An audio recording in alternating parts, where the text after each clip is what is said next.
Happy Sunday, everyone. I'm 13 News Now meteorologist Rochelle here with your morning update for Sunday, October 4th on the Atlantic, and also going to be talking about the Pacific tropics as well just a little bit.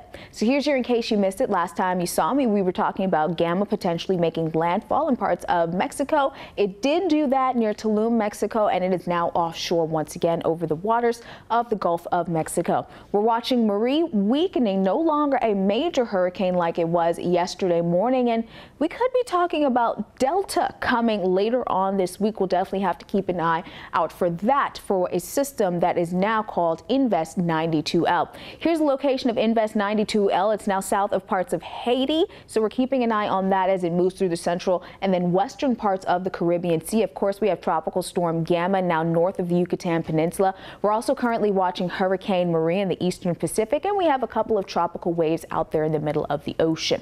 Here's a look at Tropical Storm Gamma. This is the 8 a.m. advisory, 110 miles east-northeast of Progreso, Mexico, with those winds now at 50 miles an hour, moving north slower than it was yesterday, only moving at about 4 miles an hour. And this was expected by the National Hurricane Center, saying it was going to slow or potentially stall as we move through the next couple of days. It's not going to be moving too quickly, so areas along the Yucatan Peninsula are still going to be talking about the gusty winds and also heavy rain from this system as we move into the next week.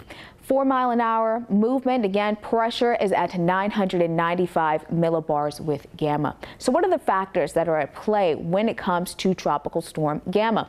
We do have that land interaction that we had as they moved along parts of the Yucatan, which did weaken it. Also, we're dealing with wind shear with this storm, which is also going to be contributing to more of that weakening trend rather than strengthening. However, the waters over the Gulf of Mexico right now, especially around the Yucatan, are in the upper 80s, closer to 90 degrees, which is prime for strengthening of these tropical systems. So here's a look at Gamma on the tropical satellite, showing you this view of the infrared satellite, showing the tops of those cloud tops. And I talked about yesterday, anywhere we see those whites, those are the higher cloud tops, the taller thunderstorms where we're seeing more of that development. And we still have that with Gamma. But something else that you're noticing is the shape of Gamma. It's not completely concentric of a circle. We do have wind shear just off to the north along the northern parts of the Gulf of Mexico, some pretty unfavorable wind shear. And when I put the satellite image back on top of it, you can see again, it's not a perfect circle or even close to it.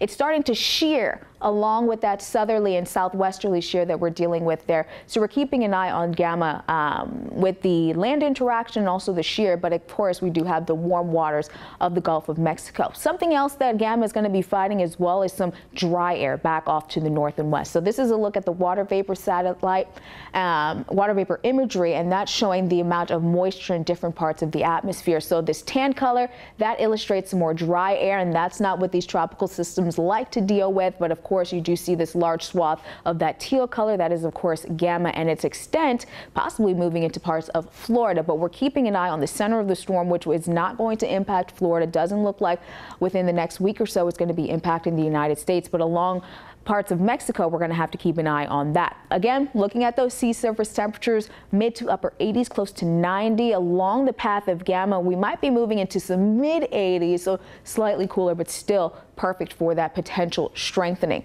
Right now, Tropical Storm Gamma, again, has those winds at 50 miles an hour, moving at about 4 miles an hour, not moving too much. So we could be talking about, because of that shear and because of other impacts in play, some slight weakening, but the system is not expected to do very much. Again, here we are Friday at 2 a.m., still 45 mile an hour winds. The difference between 45 and 50 mile an hour winds isn't too big of a difference. So we're going to be talking about Gamma as we move into the weekend, next weekend potentially as well, still in a very similar location in parts of Mexico, still dealing with that in parts of that country. So definitely thinking about them down there with the impacts from that tropical storm. Again, here's Gamma. Let's take you back over the Pacific. We're going to talk about Marie very quickly. Yesterday, very well-defined eye on the satellite imagery with this storm. However, now not so much. So what's going on with Marie? It's moving into cooler waters. We're talking about 85, 88 degrees along the Gulf of Mexico. Well, Marie, these areas in the orange, that's getting into some 70-degree water temperatures, and that is no good for tropical systems to sustain their strength, and that's actually going to promote the weakening trend that we're going to be talking about with Marie. Now it's a Category 2 storm with those winds at 105 miles an hour, moving northwest at about 8 miles an hour, so not too different from yesterday morning's update. The pressure, however, is up to 967 millibars, and as I said yesterday and still is the case for today, this system is not going to be impacting any land as we move through the rest of its lifetime, eventually weakening to a tropical storm by Monday morning, tropical depression by Wednesday morning, and then fizzling out to a remnant low as we head into the later parts of the week. Friday at 2 a.m., 30-mile-an-hour winds. Do want to take you back to the Caribbean Sea, talking about Invest 92L with the 8 a.m. update. Now has a high chance of becoming a tropical system, tropical depression looking more likely as we head into the next 48 hours. Now a 70% chance for this system to become a tropical system. And then in the next 5 days, an 80% chance. And you're seeing kind of the movement of where this storm could be going. So areas like Jamaica, Cuba, back towards the Yucatan, which just got heavy or still is getting heavy rain from Gamma, could possibly be impacted by this system as it moves through the next few days. So I do want to show you some of the spaghetti plots with Invest 92L currently with those winds at 35 miles an hour and moving at 10 miles an hour. So this is just a couple of the spaghetti plots that are just showing a possible movement of where this storm could be going. Again, Cuba, Jamaica, parts of the Yucatan, which are still dealing with tropical storm Gamma. This system could be moving in between western Cuba and the northern part of the Yucatan Peninsula into the very warm waters of the Gulf of Mexico. So that's why I said we could be talking about Delta as we head through the next week or so. So we'll have to keep an eye on 92L over the next few days to see just exactly how it wants to move through the rest of its lifetime.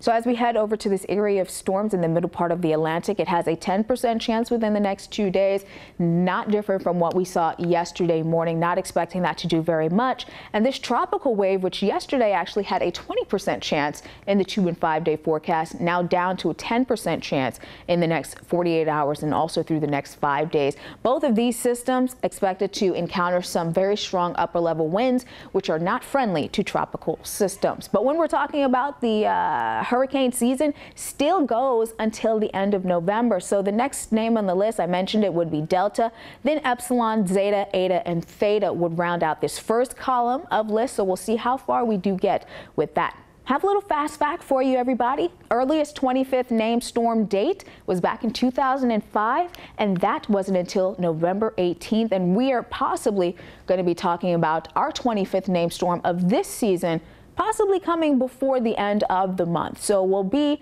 ways ahead of where they were in 2005, which for 2020, we've been kind of ahead of that schedule over the past few months with the names of these storms. So here's where you can find me on social media. If you're interested in following me, I do post a tropical bullet point update pretty much every single day. So that's where you can find me on Facebook, Instagram, and also on Twitter. Again, only if you're interested, but definitely subscribe to 13 News Now here on YouTube. We love to see your comments, love for you all to share these videos, and we hope that you are learning something as we move through the tropical season. I want to thank you so much for watching my videos this weekend, and I hope you have a wonderful rest of your day and an awesome week as well.